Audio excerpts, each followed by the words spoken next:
My daughter-in-law and her family had already finished their anniversary dinner when I arrived. She smiled and said, "Oh, you're late. Are you paying the bill?" "Yes, haha." My son laughed. "You're still as absent-minded as ever.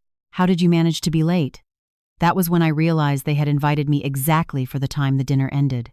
I called the manager over, and suddenly, their faces turned pale. The air conditioning of the Imperial Garden restaurant hit my face as I walked through the glass doors. It was exactly 8:30 p.m. I was punctual, as I have been for all 68 years of my life. I was carrying my brown leather handbag, the one Arthur gave me 20 years ago, and a burgundy sweater that made me feel elegant without being flashy. I saw the table in the back large, full of people, and completely empty of food. Just dirty plates, half-finished glasses of wine, and crumpled napkins. The smell of butter and garlic still floated in the air, mocking me. My daughter-in-law, Valerie, was the first to see me. She was wearing a tight black dress, her hair freshly styled in perfect waves. She looked at me with those green eyes that I once thought were pretty and smiled. But it wasn't a warm smile. It was the smile of someone who had just won something. "Oh, you're late," she said with a light, almost musical laugh. "Are you paying the bill?" "Yes." "Ha." Her sister, Rachel, let out a loud cackle. My son Sebastian, my only son, the one I raised alone after cancer took his father, didn't even get up to greet me. He was leaning back in his chair, arms crossed, looking at me as if I were an inconvenience. "You're still as absent-minded as ever, Mom," he said in that tone he had learned from Valerie. That tone that mixed mockery with pity. "How did you manage to be late?" The words fell like stones in my stomach. I took out my cell phone and checked the message from Valerie. There it was, mother-in-law, anniversary dinner, 8:30 p.m. at the Imperial Garden. Don't miss it. I looked at the restaurant's wall clock. The hands marked 8:32 p.m. I hadn't arrived late. I had arrived exactly when they told me to. And then I understood it like a lightning bolt, illuminating everything in the darkness. They had summoned me on purpose for when the dinner was over, so I would pay the bill for a meal I never shared. I felt the floor move beneath my feet. Everyone was at the table. Valerie, Rachel, Valerie's mother Daphne with her fake pearl necklace, Valerie's cousin, her aunt, and 3 other people I didn't even know. 9 people in total, all laughing, all looking at me as if I were the joke of the night. The waiter approached with a tray. On top was a bill folded inside a small black leather portfolio. "The check, ma'am," he said with a professional voice. I opened it. My hands were trembling slightly. $875. $875 for a dinner I didn't eat. Moet champagne, lobster tails, goat cheese and fig appetizers, raspberry tart desserts, everything most expensive on the menu.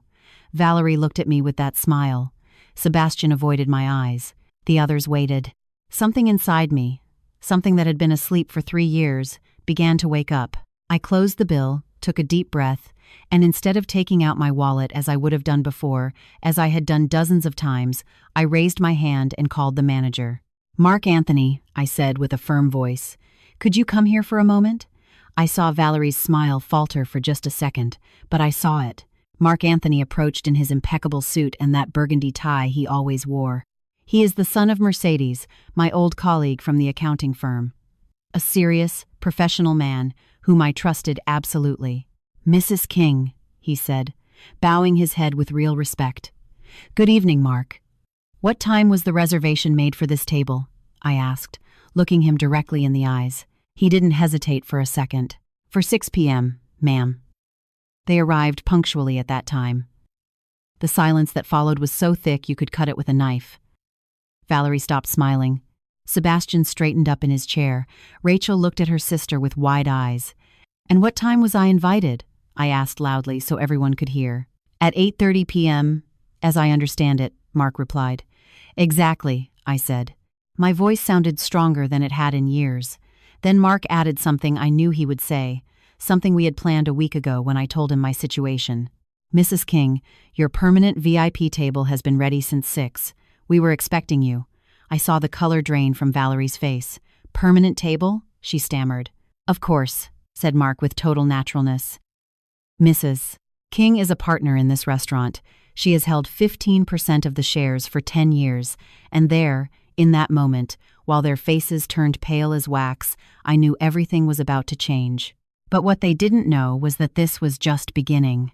If you want to know how I reached that moment, how I went from being the absent-minded mother-in-law to the woman who taught them the hardest lesson of their lives, listen closely, because they never saw what was coming.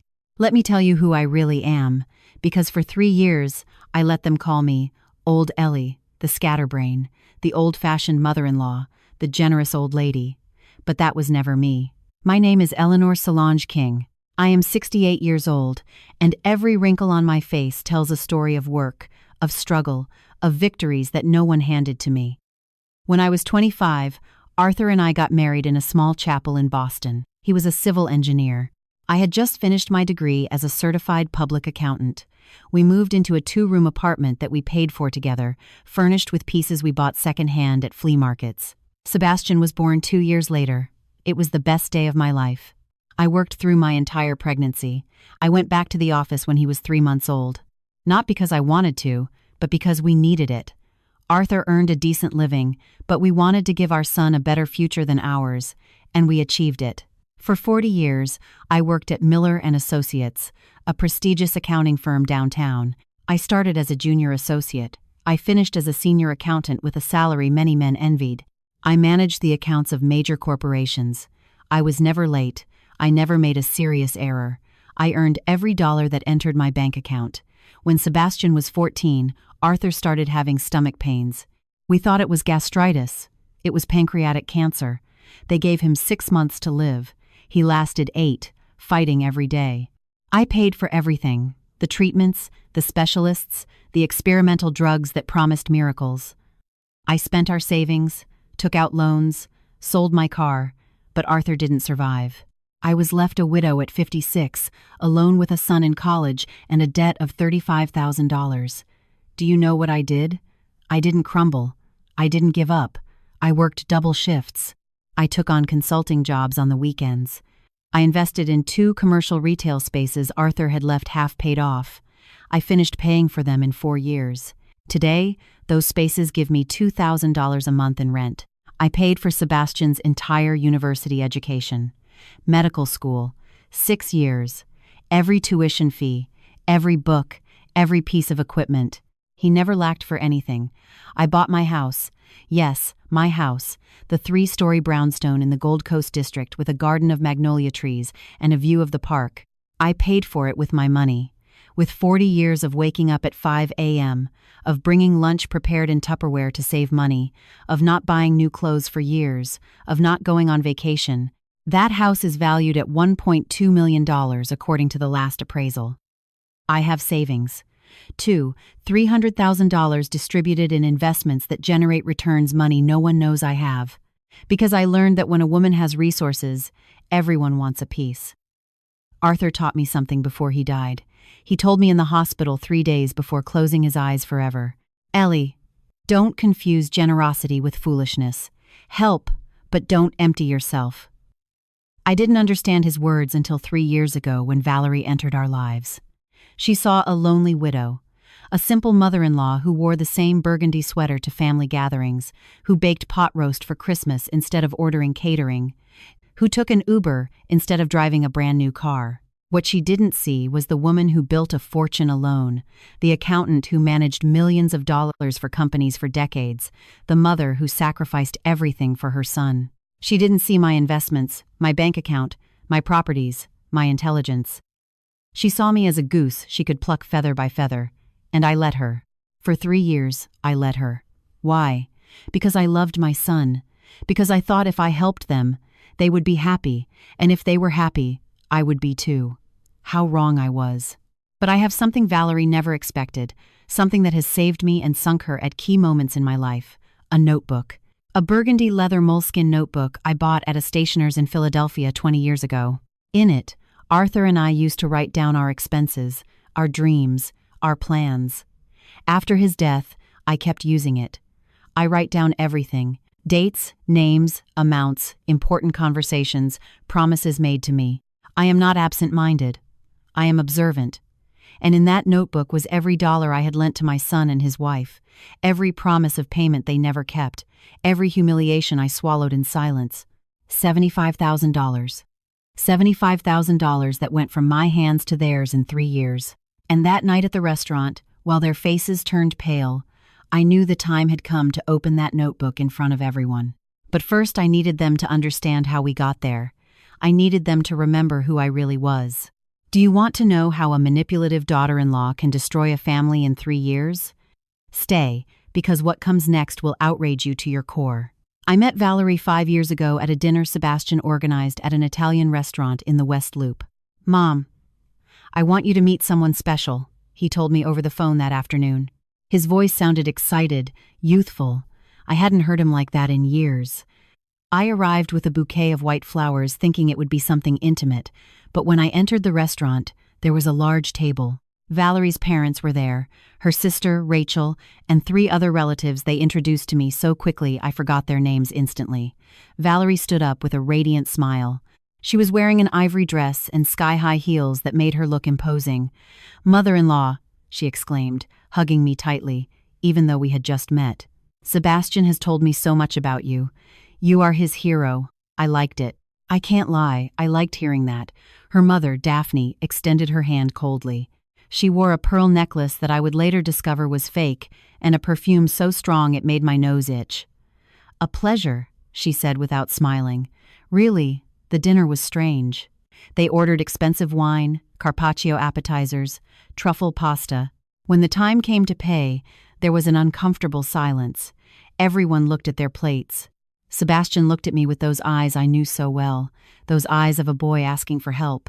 "Mom, could you?" I paid $480. I didn't say anything. It was the first dinner with my daughter-in-law's family. I wanted to make a good impression. That was my first mistake. The following months were a tornado of emotions.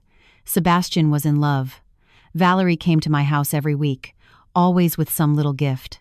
A pastry from the expensive bakery, flowers, once even a knitted shawl she said her grandmother had made. "I want us to get along like mother and daughter," she would tell me while we drank coffee in my kitchen. I didn't have daughters. I always wanted one. Maybe that's why I opened my heart so quickly, but the signs started little things that seemed innocent at first. "Oh, mother-in-law, you're so old-fashioned with that pressure cooker. You should buy one of the new electric ones. They are much safer. This sofa is really old, isn't it? At my house, we have modern ones that look incredible. Are you still using that flip phone? Oh my God, it doesn't even have a decent camera." Comments wrapped in laughter, but comments nonetheless. 6 months later, they announced the engagement, and then the nightmare of the wedding began. Valerie wanted to get married at the Crystal Ballroom, one of the most exclusive venues in the city. The complete package cost $40,000. "It's my dream since I was a little girl, mother-in-law," she told me with shining eyes. "But Daddy is going through financial problems right now. He can't help us much." I looked at Sebastian. He had just finished his residency. He was starting to work at a private hospital, but his salary was still low. "We can do something simpler," I suggested.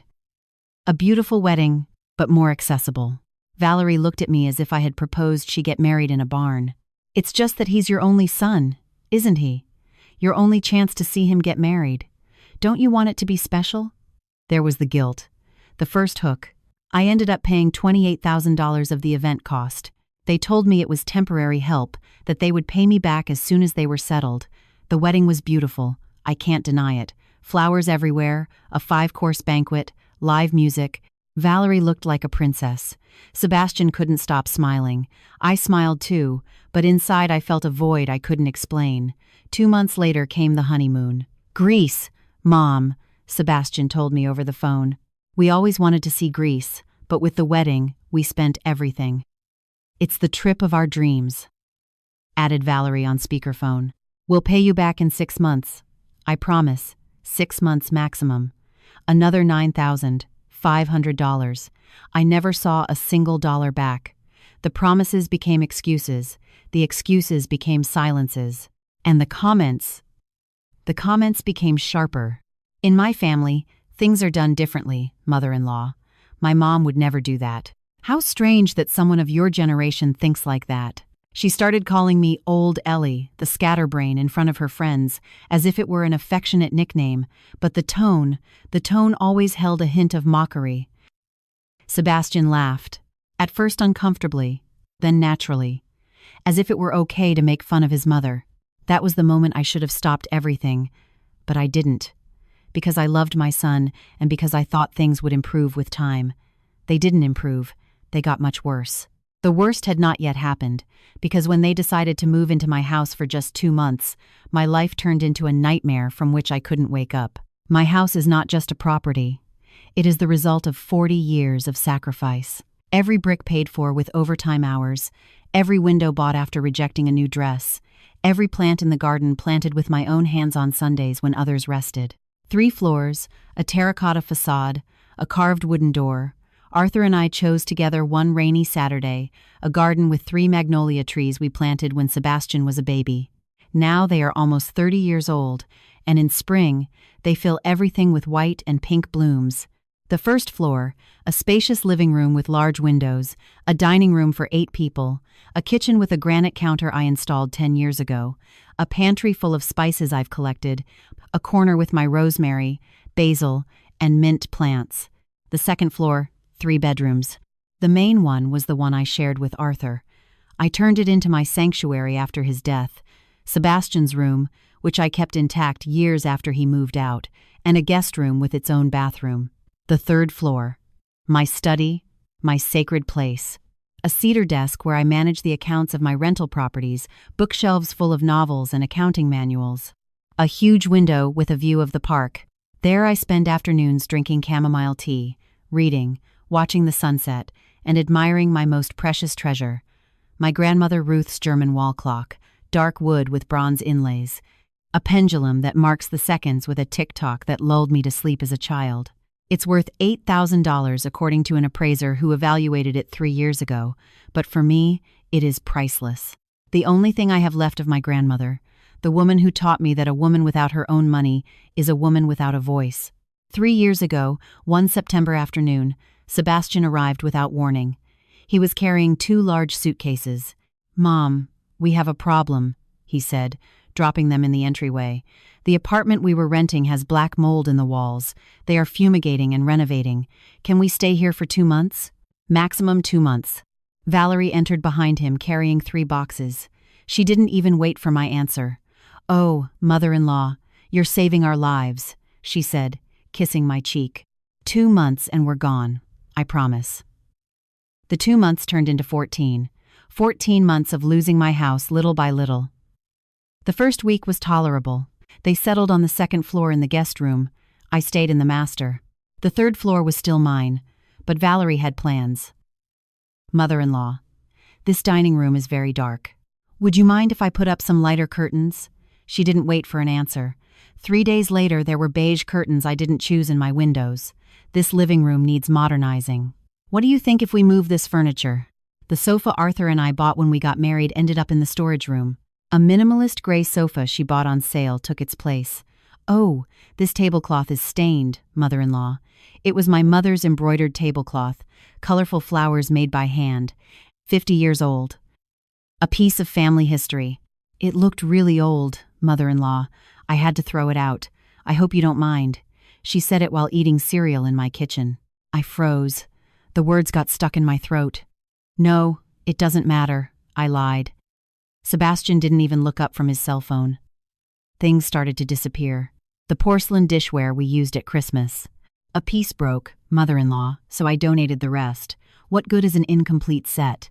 The portraits of my parents hanging in the hallway made the space look sad. I put them in a box in the basement. I looked for that box for weeks. I never found it. And one day, while cleaning, I found something that broke my heart into 1,000 pieces. In the kitchen trash can, among eggshells and coffee grounds, was Arthur's engagement ring. The one he gave me on that bench in the Boston Public Garden. The one I wore for 30 years until my fingers swelled and it no longer fit. The one I kept in a velvet box on my nightstand. I took it out trembling. It had napkin residue stuck to it. "Oh, sorry, mother-in-law," said Valerie when I asked her. "I was cleaning your nightstand, and I thought it was costume jewelry without value. You know, so opaque, So old. Sorry. Was it important? She looked at me with those green eyes without a hint of remorse. Do you want me to look for it in the trash? I already took it out, I said with a threat of a voice. Oh, good. You should send it to be cleaned. It looks horrible. That night I cried, hugging that ring for hours. But the worst was yet to come, because Valerie wasn't just invading my house, she was inviting her family to live in it. Her sister Rachel started coming over just for the weekend. 3 weekends later, she had clothes in Sebastian's closet. Her mother Daphne came to visit us and stayed 4-5 days. She used my kitchen, my living room, my television. She left her heels lying in the entryway. It's just that my mom feels lonely, Valerie explained. Aren't you glad to have company, mother-in-law? My house no longer smelled of rosemary and coffee like before. It smelled of Daphne's cheap perfume, of Rachel's hair gel, of food I didn't cook. My sanctuary had become a free hotel for a family that saw me as the maid, and I continued saying nothing, because every time I tried to speak, Sebastian would say, "Mom, it's just a couple more months. Don't exaggerate." A couple of months turned into a year, and then came my 68th birthday, the day something inside me finally broke. I thought that day my family would celebrate me. I was wrong. That day I learned that to them, I wasn't the matriarch. I was the servant. If I ask you how much trust is worth, what would you answer? I can tell you exactly how much it cost me to lose it. $75,000. $75,000 that left my accounts in 36 months. Money I lent with promises of repayment that never arrived. Let me tell you how a loving mother becomes an ATM. It all started 6 months after the wedding. Sebastian arrived one afternoon looking worried. He sat in my living room, on the sofa Valerie had replaced, and sighed deeply. "Mom, I need to ask you a huge favor." Valerie was next to him with her hands clasped on her lap. That pose of a good girl she also mastered. "The hospital offered me the chance to buy into my own practice," Sebastian continued. "It's a unique opportunity, but I need to put down a deposit of $15,000 for the car we need. Without my own car, I can't attend to patients on call." "We'll pay you back in a year, mother-in-law," added Valerie. "With interest, if you want. It's an investment in your son's future." I looked at Sebastian. My savings were for emergencies, for my old age, but he was my son, my only family. I transferred the $15,000 the next day. "I'll pay you back in a year, Mom." Word. He never paid it.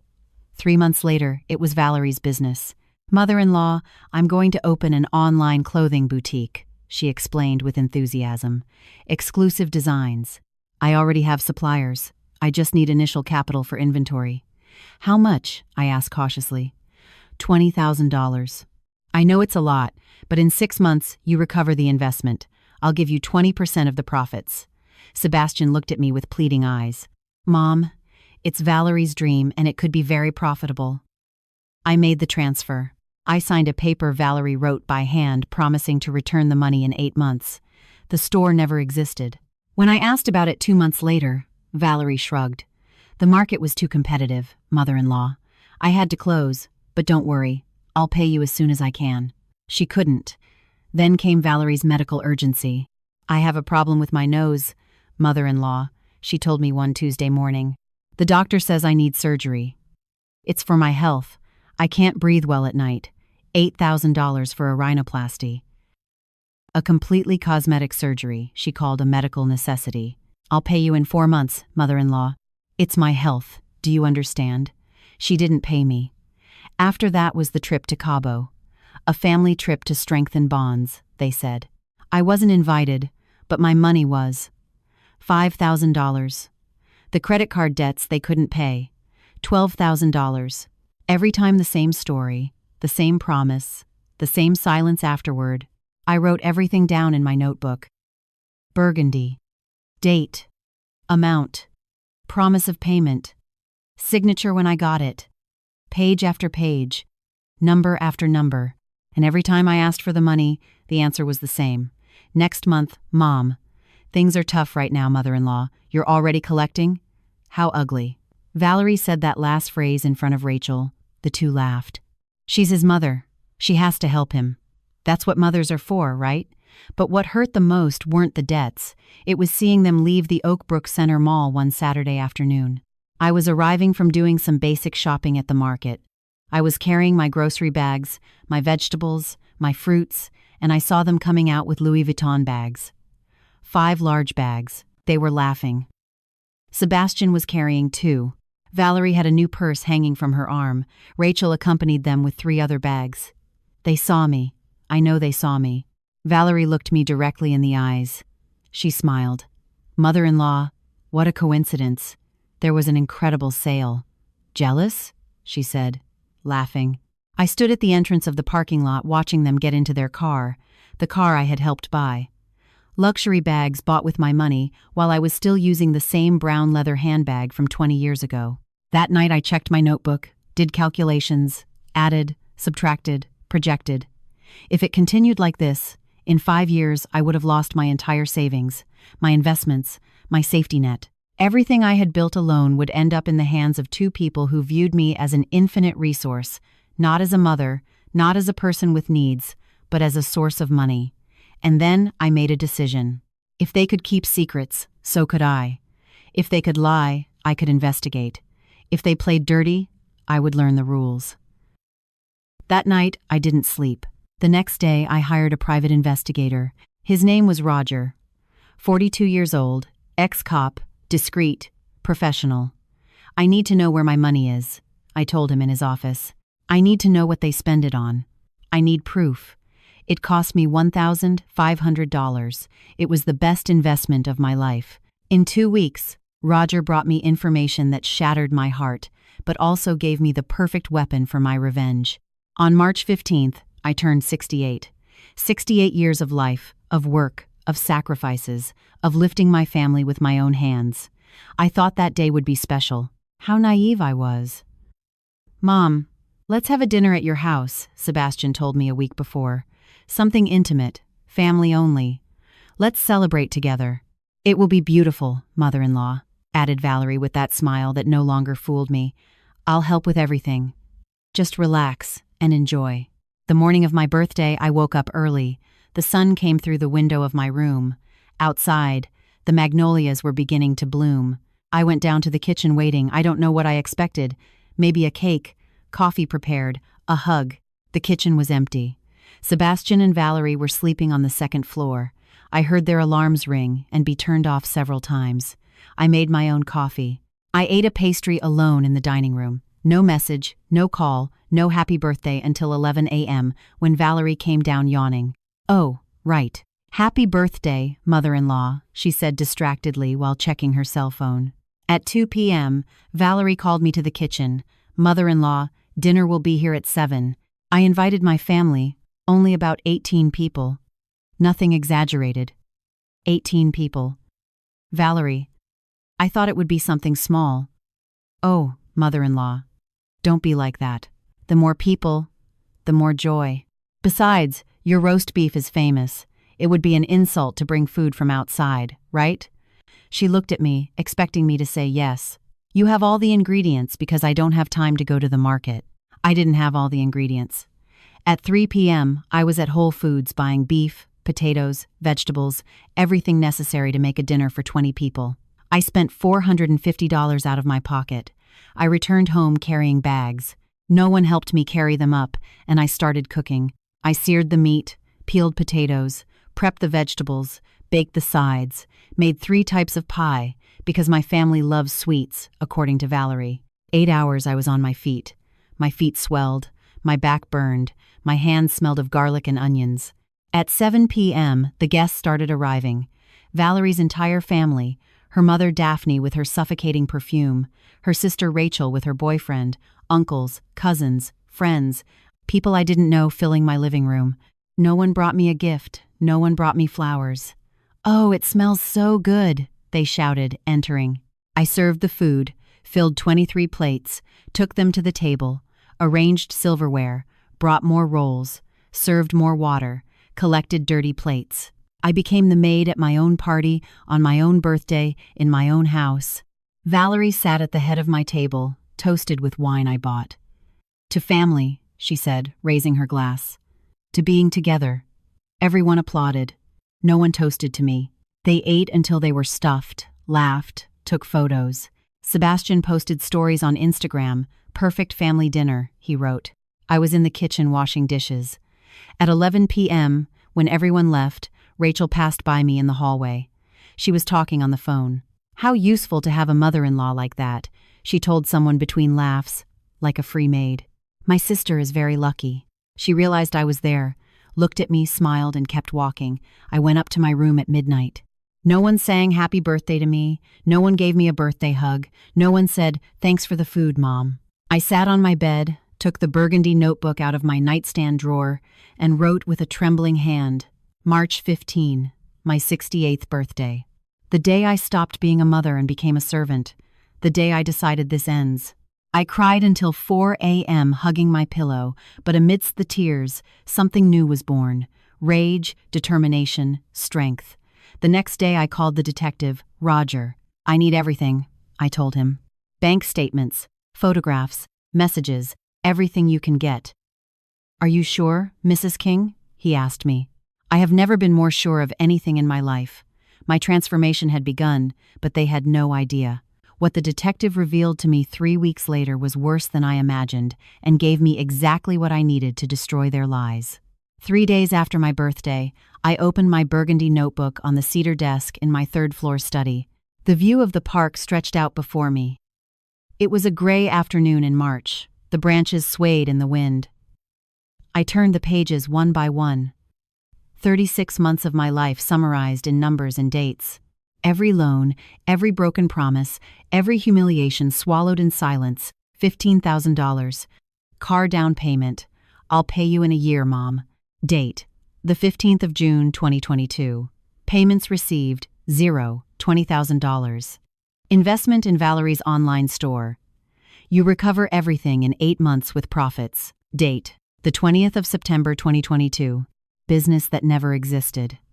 $8,000. Valerie's medical surgery. Date: the 8th of January, 2023. Rhinoplasty. Completely cosmetic. Page after page. Lie after lie. $75,000 in total, but I knew the money was just the tip of the iceberg. I started my own investigation. 3 nights later, while they slept, I went down to the second floor. The door to their room was ajar. I heard Sebastian snoring. I entered with silent steps into the room that used to be for guests, and they now called their space. On the desk were papers, invoices, bank statements.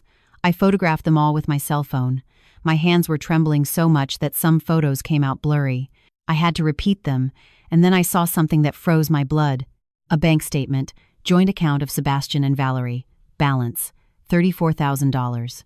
$34,000 saved while they told me they couldn't pay me, while they asked me for more money for emergencies, while I ate beans to save and they bought Louis Vuitton. They had $34,000 in the bank. I took photos of everything, of the full statement, the dates, the transactions. I found more things. Receipts from expensive restaurants, $1,200 for a single dinner at Alinea. Spa receipts, $850 in massages and facials. Plane tickets to Tulum, $3,500. That weekend they told me they were visiting a sick friend. I photographed everything, but I knew I needed more. I needed professional proof that would withstand any excuse. The next day I called Roger. We met at a coffee shop downtown. He arrived with a black portfolio. It will cost you another $1,500, he told me directly, but I'll get everything you need. Statements, purchase history, movement tracking, photographs, everything legal. Do it, I said without hesitation. I paid right there, in cash. Roger worked fast. In 2 weeks, he cited me at his office. It was a small space, gray walls, a desk, 2 chairs. He put a folder in front of me. Mrs. King, what I am going to show you won't be easy to see. He opened the folder. First photograph. Sebastian and Valerie entering a BMW dealership. Date: 3 months ago. They were quoting a new car, Roger explained. Model X3, $60,000. Second photograph. Valerie in a jewelry store on Michigan Avenue coming out with a Tiffany bag. She bought a silver bracelet, $4,200. Third photograph. The two of them in a restaurant in the Gold Coast, table full of wine bottles. Date, 4 days after my birthday. That dinner cost $920, said Roger. I kept turning photographs. Each one was a stab wound. Trips, clothes, restaurants, luxuries paid for with the money they told me they didn't have. But the worst came after. Roger took out his laptop, opened a folder of screenshots. These are WhatsApp messages recovered from a phone they left unlocked at a cafe. I started reading. Group. Valerie's family. Rachel. Ha ha ha. No way. Today the old lady made us dinner for 20 people. Valerie. I know. She was playing servant all day. Valerie's mother. How useful. You're lucky, daughter. Valerie is the perfect cash cow. She never says no. Rachel. ATM on legs. Ha ha ha. Valerie. I almost convinced Sebastian to donate the house to his name for taxes. They say it works out better that way. I ran out of air. Keep reading, said Roger softly. Sebastian, in another group called The Boys. My boss is really easy to manipulate. I just make sad faces and she releases the cash. Friend 1. Ha ha, dude. How efficient. Sebastian. The bad thing is, she's starting to ask about the money. She's getting annoying. The letters blurred before my eyes. My son, my only son, the one I raised alone, the one I defended from everything and everyone. He spoke of me as if I were an idiot they milked for fun. There's more, said Roger. He took out another document, a printed sheet. I found this in their car. They left it on the seat. It was a document handwritten by Valerie. A list. Plan Gold Coast House. 1. Convince Ellie to quitclaim the deed for tax purposes. 2. Tell her this way Sebastian avoids probate. 3. Do paperwork with friendly notary. 4. Once in Sebastian's name, convince him to sell. 5. Value. 1.2 million according to February appraisal. 6. Use money for new condo, $600K, new car, $80K. They already had everything planned. My house, the house I built brick by brick, the house where the trees grew that I planted with Arthur, the house where I raised my son. They wanted to take it from me. Mrs. King, Roger said, I have enough evidence for a lawsuit or to confront them however you decide. I closed the folder slowly. My heart was beating fast, but my mind was clear. Roger, I said, looking him in the eyes, I need you to help me with one more thing. What do you need? I smiled. For the first time in 3 years, I smiled with true satisfaction. I need to plan the most memorable family reunion of their lives. The Imperial Garden restaurant would be the perfect stage because sometimes justice is served cold at a table where they believed I would pay the bill one more time. Mark Anthony was 35 years old when his mother Mercedes and I worked together at Miller & Associates. Mercedes was my cubicle mate for 15 years, a brilliant woman who died of a stroke 4 years ago. Before she died, she asked me to look out for her son. He's a good boy, Ellie, but sometimes he needs advice from someone with experience. Mark became the general manager of the Imperial Garden 3 years ago. An elegant place downtown, white tablecloths, fine crystal, high prices. I called him a week after seeing the proof Roger gave me. We met at the restaurant on a Tuesday at 3 p.m. Dead hours, empty tables. Miss Eleanor, he greeted me with a sincere hug. So good to see you. How have you been, Mark? I need to tell you something, and I need your help. We sat at a back table, ordered coffee, and I told him everything. Every dollar lent, every broken promise, every humiliation, the messages, the mockery, the plan to steal my house. Mark listened in silence, his face hardened with every word. That is abuse, he said when I finished. Financial and emotional abuse. I know, I replied, and I'm going to stop it, but I need your help to do it the right way. Whatever you need, Miss Eleanor. My mother loved you like a sister. I respect you the same. I explained my plan. Mark smiled. It was a small but satisfied smile. I like it, he said. I like it a lot. 3 days later, Valerie called me. Mother-in-law, are you free next Saturday? What for? I asked, with the most neutral voice I could muster. We want to invite you to dinner, to celebrate our anniversary. It will be at the Imperial Garden, that elegant restaurant downtown at 8:30. Does that sound good? Anniversary. She didn't even specify of what. Later I would discover the truth. Sounds perfect, I said. Oh, good. See you there then. Don't be late, huh? You know you're absent-minded. She hung up laughing. Immediately, I dialed Mark. They just confirmed, I told him. Perfect. Leave it to me. The next day, Valerie made her reservation. Mark sent me a screenshot. Reservation for 9 people, 6 p.m. Name, Valerie King. 0 inches the evening. They invited me at 8:30, 2.5 hours later, just as we suspected. The plan was simple, but devastating. They would dine peacefully, order the most expensive things, enjoy themselves, and I would arrive just when they finished, only to pay the bill. But this time would be different, because Mark and I had our own surprise prepared. On Saturday, I dressed with special care. My burgundy sweater, black trousers, the brown leather handbag Arthur gave me, comfortable shoes. I combed my hair back, a little pale pink lipstick. I looked in the mirror before leaving. Arthur, I whispered, I hope you are proud of me. I felt his presence as always when I need it most. I arrived at the restaurant exactly at 8:30 p.m., punctual, as I have always been. The air conditioning hit my face, the smell of butter and garlic, the dim lights, the murmur of elegant conversations, and in the back, the large table. 9 people. Valerie, Sebastian, Rachel, Daphne, the cousin, her aunt, 3 more I didn't recognize. The table was destroyed. Empty plates with lobster remains, stained wine glasses, crumpled napkins, empty bottles of Moet. They saw me arrive. Valerie smiled. That smile. Oh, you're late. The words that would start everything. The waiter brought me the bill. $875. No. With the group size and the luxury. It was actually $3,000. 450 ***. Everyone expected me to take out my wallet as always, but this time I didn't. This time I raised my hand and called Mark Anthony. He approached immediately, impeccable in his black suit and burgundy tie.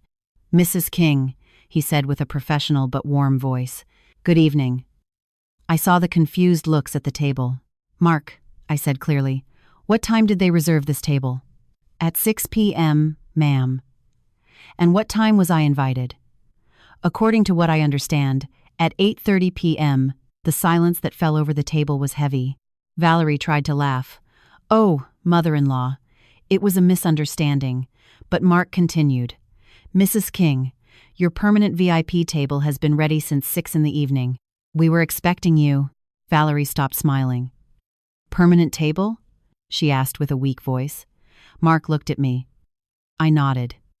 Of course, he said, addressing everyone at the table. Mrs. King is a partner in this restaurant. She has held 15% of the shares for 10 years. She invested $50,000 in our project when we were just starting. The faces at that table, Valerie, white as paper, Sebastian, mouth open, eyes wide, Rachel looking at her sister seeking explanations, Daphne, her fake pearl necklace shining under the lights while she swallowed saliva. Furthermore, Mark continued, Mrs. King has a preferred account. She never pays in cash. Everything goes to her partner account, 30% discount. No one spoke. The restaurant continued with its normal rhythm around us, waiters serving, couples dining, soft piano music, but at our table, a bomb had dropped. I sat in the empty chair that remained, slowly, calmly. I put my handbag on the table, took out my burgundy notebook, and finally said the words I had been keeping for 3 years. I am not going to pay this bill. And then I took out that notebook, the one that contained every lie, every stolen dollar, every broken promise. It was time for everyone to know who I really was. I opened my burgundy notebook on the white tablecloth. The sound of the pages turning was the only thing heard for 3 eternal seconds. Everyone looked at me, some with fear, others with confusion, Valerie with barely concealed hatred. $3,450, I said, pointing to the bill the waiter had left. Moet champagne, lobster, premium appetizers, desserts with Belgian chocolate. Very generous with my money. My voice didn't tremble. For the first time in 3 years, it didn't tremble. Ma'am, Daphne started with her shrill voice. I raised my hand. She shut up. You are going to listen to me, I said firmly. because you have spoken for 3 years. Now it's my turn. I turned the first page of the notebook. The 15th of June, 2022. $15,000 transferred for car down payment. Promise of payment, 1 year. Payments received to date, 0. Sebastian opened his mouth. I stopped him with a single look, like when he was 6 years old and throwing a tantrum. He stayed quiet. The 20th of September, 2022. $20,000 for investment in Valerie's online store. Promise of recovery, 8 months with profits. The store never existed. Valerie tried to interrupt. I can explain. No, I said, with a voice of steel. There is no explanation. There are lies, and I have proof of every single one. I took out my phone, opened the folder of photographs Roger had sent me. This is the store that failed, I said, showing the screen. Except there was never a tax registration, never suppliers, never anything. I scrolled through more photos. These are your bank statements. Joint account. Current balance, $34,000. Sebastian turned red. Mom, that's private. I finished for him. You made my private life your public business. Now it's my turn. I continued reading the notebook. Every line, every date, every dollar. The cosmetic surgery disguised as a medical emergency, the trip to Cabo, where I wasn't invited, the credit card debts they couldn't pay while buying luxuries. $75,000 in 36 months. But the money is only a part, I said, closing the notebook. I took out the printed screenshots, laid them on the table one by one, as if they were poker cards. Cash cow, I read aloud. ATM on legs. The old servant. Easy to manipulate. I saw Rachel sink into her chair. These are your messages, your conversations, your insults. I read each one with a clear voice, without rushing. The restaurant kept its rhythm, but I felt discreet glances from other tables. Mark stayed close, professional, but vigilant. I reached the message that hurt the most. My boss is really easy to manipulate. I just make sad faces and she releases the cash. I looked Sebastian directly in the eyes. That is how you see me? As someone easy to manipulate? He couldn't hold my gaze. Mom, You wrote that message, Sebastian. Your number, your way of writing, your profile picture. Tears started running down his face, but they weren't of repentance. They were of shame for being caught. I took out the last document, Valerie's written plan to steal my house. I read it in full, every point, every step they had planned to take. $1.2 million, I said at the end. That is the value of my house, the house I bought with 40 years of work. You had already planned how to spend it. Valerie finally exploded. But we are family, she shouted. Families help each other. It is your obligation as a mother. I looked at her fixedly. Family doesn't steal, I said with a low voice that cut like a razor. Family doesn't humiliate. Family doesn't lie. Family doesn't make plans to strip a 8-year-old woman of everything she built. I stood up slowly. I am not going to pay this bill. You have $34,000 saved with my money. Use it. We can't, said Valerie. That money is for the down payment on our house. The house you thought to buy with the money from selling mine? I asked. Silence. You have 2 options, I continued. 1. You pay this bill with your money, your card, your savings, and you have 48 hours to get out of my house with all your things and all your family. And the other option? Asked Sebastian with a trembling voice. There is no other option, I said firmly. I searched in my bag, took out a manila envelope. These are legal documents. My lawyer prepared them yesterday. It is a lawsuit for the $75,000 plus interest. If you want to avoid going to court, you have 2 weeks to reach a payment agreement. I put the envelope on top of the $3,450 bill, and regarding this dinner, I looked at Mark. He nodded. The restaurant will process your cards, Mark said with a professional voice. If you don't have sufficient funds, I can split the bill among everyone present. I saw the panic in Valerie's eyes. The aunt I didn't know started looking for her purse. Daphne looked at her daughter with fury. You got us into this, she whispered with rage. I turned to leave. Mom, wait. Sebastian stood up. Please, can we talk? I stopped. I turned around. I looked at him with a broken heart, but with dignity intact. For 3 years I spoke, I asked, I begged, I trusted. Now there is nothing left to talk about. You won't even give me a chance? I gave you 100 chances, Sebastian. You chose to waste them all. Valerie stood up abruptly. This is ridiculous. You are a bitter old woman who can't accept that your son has his own family now. I laughed. A short, bitter laugh. My son had a family, I said. He had a mother who loved him, who sacrificed everything for him, but he exchanged that family for a woman who uses him and is going to destroy him. I looked at Valerie directly. And you, I said, pointing at her. You thought I was a stupid old woman, easy to manipulate, a cash cow, but what you didn't understand is that women of my generation didn't get here by being stupid. We got here by being strong, intelligent, and patient. I got close to her. We were face to face. I built a fortune alone. I raised a son alone. I paid debts that would have sunk anyone. And you? You only know how to take what others build. Valerie was shaking with rage. This isn't going to stay like this, she threatened. You're right, I said. It won't stay like this because I am going to recover every dollar you stole.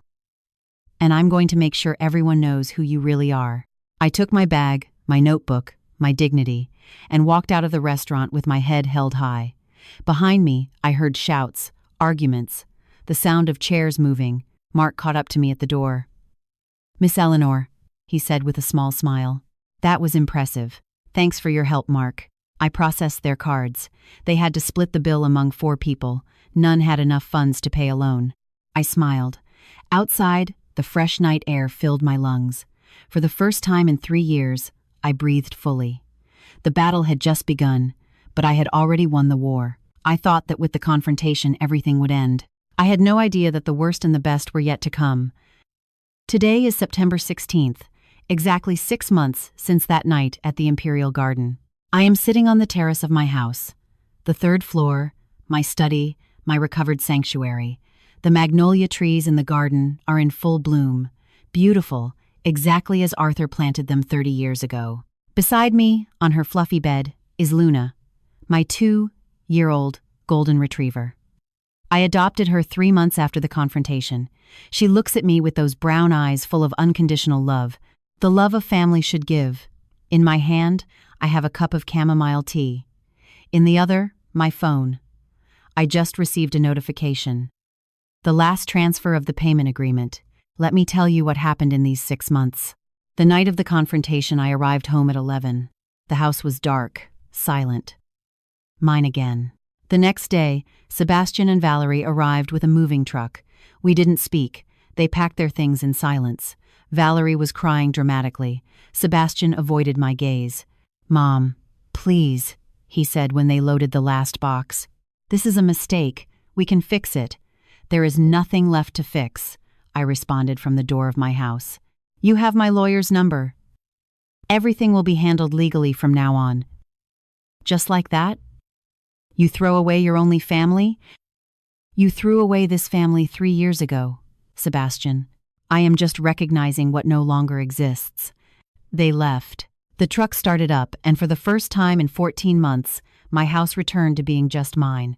That night, I walked through every room. I turned on lights, opened windows, let the fresh air enter and clean everything. On the 2nd floor, the bedroom they occupied was empty, painted white, ready to do whatever I wanted. I decided to turn it into a sewing room. I always wanted to learn to sew well.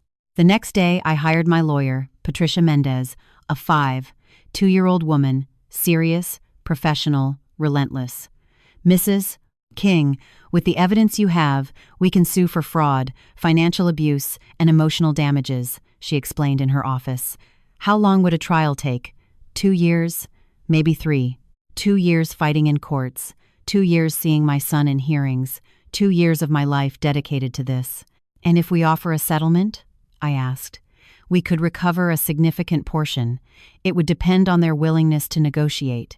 We gave them 2 weeks to respond. Within 10 days, Sebastian called Patricia. They agreed to negotiate. We met in Patricia's office. Neutral, professional. Sebastian arrived alone. Valerie didn't come. She is very emotionally affected, he said. More likely hiding. My client demands $50,000, Patricia started. It is less than what is owed, but considering time and legal costs, it is a reasonable amount. We don't have that money, said Sebastian. You have $34,000 in savings, I replied, and you can sell the car I helped buy. He stayed quiet. Furthermore, I continued, you can take out a loan like I had to do when your father died, and I was left with debts from his treatment. He signed the agreement, payments of $2,500 monthly for 20 months with a notarized contract, with penalties for non-compliance. The first 3 months they paid on time. They sold the BMW, moved to a small studio apartment in a cheaper neighborhood, 450 square feet, 1 room. In the 4th month, Sebastian came to my house. I hadn't seen him in person since the signing of the agreement. He looked gaunt, thinner, deep circles under his eyes. Can I come in? He asked from the gate. Here is fine, I replied without opening it. He stood on the other side like a stranger. Mom, I need to tell you something. I waited in silence. Valerie and I are getting divorced. I didn't feel surprised. Deep down I knew. Why? I asked. He laughed bitterly. Why do you think? Because everything was a lie. Because when there was no money, there was no more love. Because she broke. He started to cry. Because you were right, Mom, about everything. I wanted to open the gate, hug him, tell him everything would be fine like when he was a boy and fell in the park. But he wasn't a boy. He was a 5-year-old man who had made decisions. Sebastian, I said with a soft but firm voice. I forgive you. Truly. But forgiving doesn't mean forgetting. It doesn't mean everything goes back to how it was before. I know, he said, wiping his tears. I just wanted you to know that I'm sorry. I'm sorry for everything. Did you discover anything else? I asked, sensing there was something more. He stayed quiet for a long moment. Valerie had a lover, he finally said. 3 years, since before we got married. The anniversary they were celebrating that night at the restaurant was her anniversary with him. That's why they invited me late, so I would pay for their private celebration. I felt something break inside me, not for Valerie, but for my son, for everything he had lost for a lie. That day you confronted me. I discovered messages on her phone, he continued. They had been together since we met. He knew about me. I didn't know about him. I'm sorry, son, I said sincerely. Why are you sorry? You were the only one who told me the truth, and I didn't listen. We stood in silence. He outside the gate, me inside. Can I come visit you someday? He asked with a trembling voice. Not now, but someday. When you finish paying, when you have proven you've changed. When you finish paying, I said, when you've had therapy, when you truly understand what you did, then we will talk. He left. But for the first time in 3 years, I felt that maybe there was hope. The following months, they continued paying without fail. Sebastian sent me transfer receipts with short messages. Month 7 paid. Hope you are well. Month 10 started therapy. Month 15, only 5 more. A week ago, he made the final payment. $50,000 recovered. It wasn't the original $75,000, but it was dignity, respect, justice. This morning, Sebastian wrote to me, last payment made. Thank you for giving me the chance to amend even a part. Can we have coffee someday? I still haven't answered because I am still healing. My house is now completely mine. I painted the walls, recovered my family photos, bought new plants, installed a swing in the garden even if no one uses it, just because I can. I traveled to Italy in May, Rome, Florence, Venice. $8,500. The trip of my dreams that I always postponed. I ate fresh pasta in Trastevere. I watched the sunrise on the Ponte Vecchio. I cried at the Vatican thinking of Arthur. I remodeled my kitchen. $20,000. Now it is modern and functional with a counter where Luna sits while I cook just for me. I updated my will. If Sebastian proves in the next 5 years that he truly changed, he can inherit my house. If not, everything goes to a foundation that helps widows in vulnerable situations. I started a YouTube channel, Eleanor Unfiltered. I tell my story, give financial advice, talk about healthy boundaries, about self-love, about never confusing generosity with foolishness. I have 47,000 subscribers. Many women write to me, "Thank you for giving me the courage to say no. Your story saved me from making the same mistake. I also adopted Luna, my companion, my joy. Every morning she wakes me up with kisses. Every afternoon we walk through the park. She reminds me that true love asks for nothing in return. Today, looking at the magnolias, I understand something. For 3 years I let them take my power, my voice, my dignity. But they didn't take it. I gave it to them. And the most important lesson I learned isn't about setting limits for others. It's about honoring myself first. Sebastian will need time, maybe years. Maybe we will never recover what we had, but I no longer need his validation to know who I am.